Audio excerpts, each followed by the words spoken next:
70s, and I don't think it's changed. They've always been running maximum on the weekends. It's uncontrollable. With the number of undocumented aliens incarcerated, especially in the LA and Salinas areas, is there some remedy that maybe you and some other district attorneys have thought of? You know, Arizona has their solutions. Are you looking at some similar solutions where we can either send these people back to the country of origin, a shortcut method rather than having them train on our systems here, or is this something that's just being ignored? So the question was, what do we do in the criminal justice system and in our jails with individuals that are here who are undocumented in our country?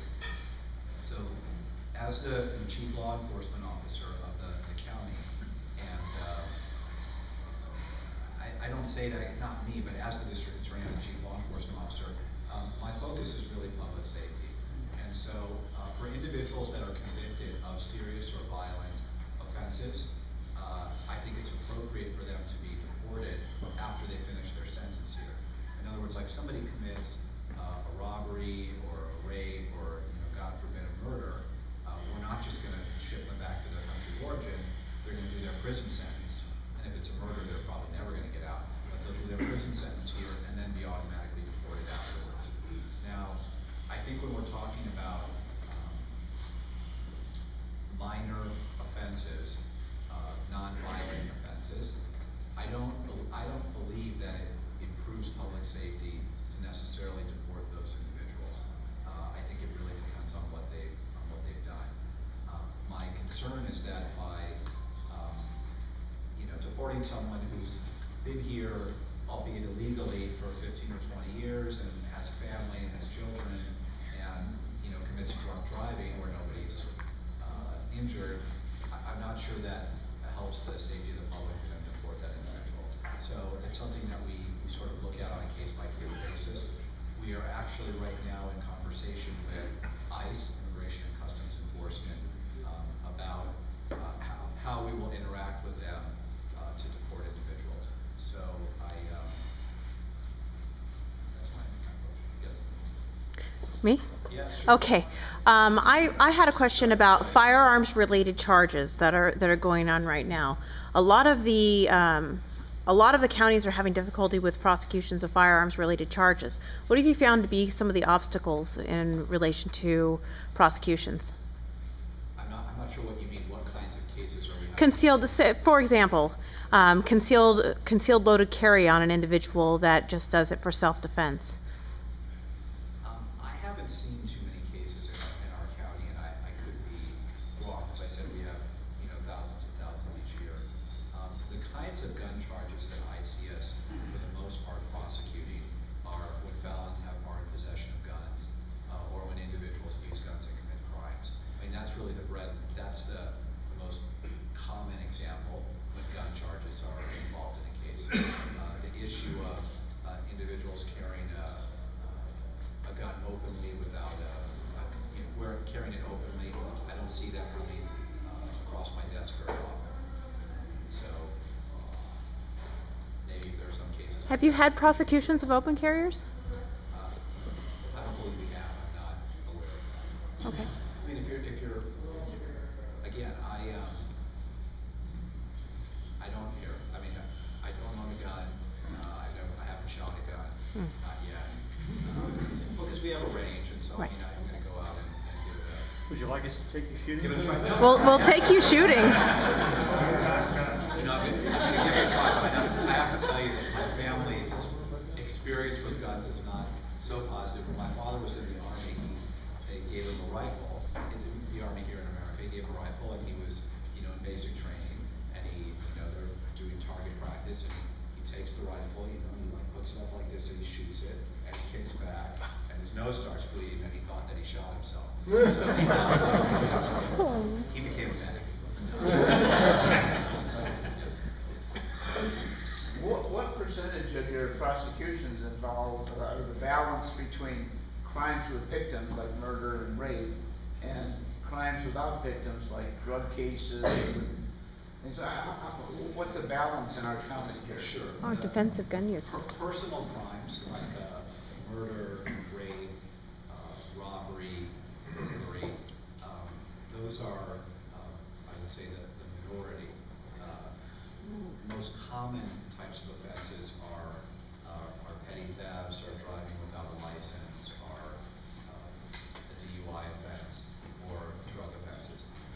I should say that our approach towards prosecuting drug offenses is essentially, if you're using illegal drugs and that's all you're doing, if you're using illegal drugs and that's all you're doing, we in the courts are going to take many steps to try to get you to stop using drugs. You know, we're going to offer you different kinds of rehabilitation programs, and if you keep using drugs, we're really going to use jail as sort of the stick to try to encourage you not to use drugs anymore, because when people get addicted, it's very hard for them to get off drugs.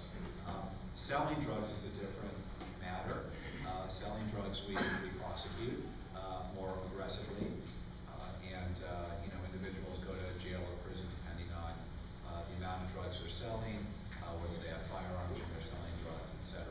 One of the officer-involved shooting cases that has crossed my desk was an illegal marijuana grow operation in kind of a rural part of the county, where there was a couple of armed men guarding the illegal grow, and as sheriff's deputies approached, they they didn't obey the commands to put down their rifles, and they were shot.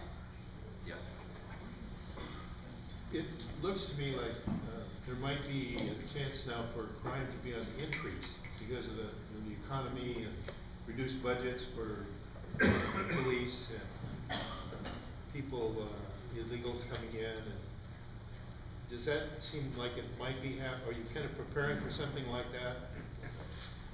Well, one thing that I don't,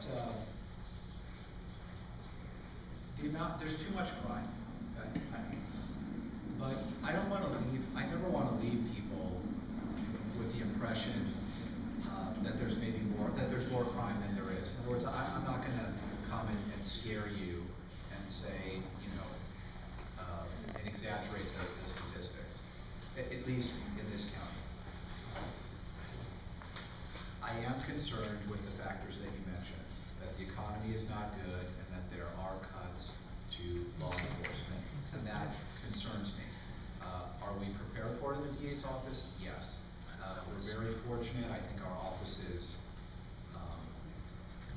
well funded enough to do what we need to do, and I can move resources towards where I need to move them.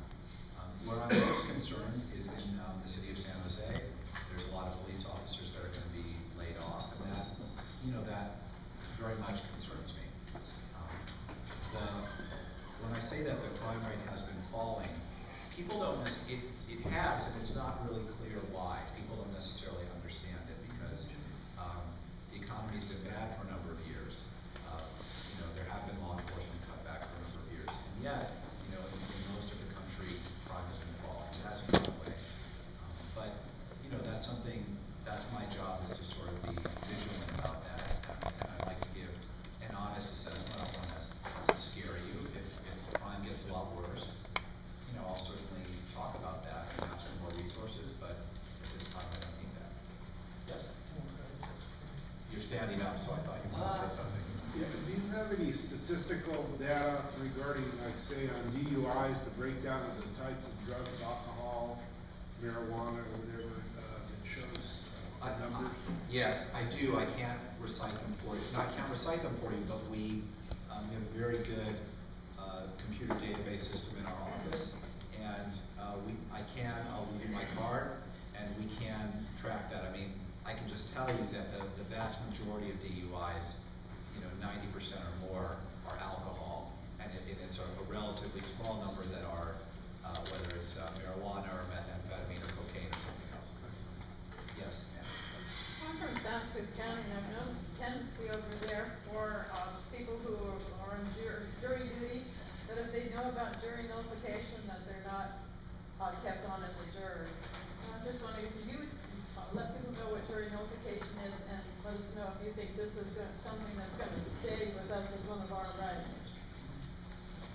how the judges perceive it is probably more important. Sure. So the question is about jury nullification. So I think what you mean by that is the right of someone, the right, well, that's the way I would describe it, but the decision that someone on a jury or the whole jury makes to consciously disregard what the law is and reach a verdict based on what they believe is right.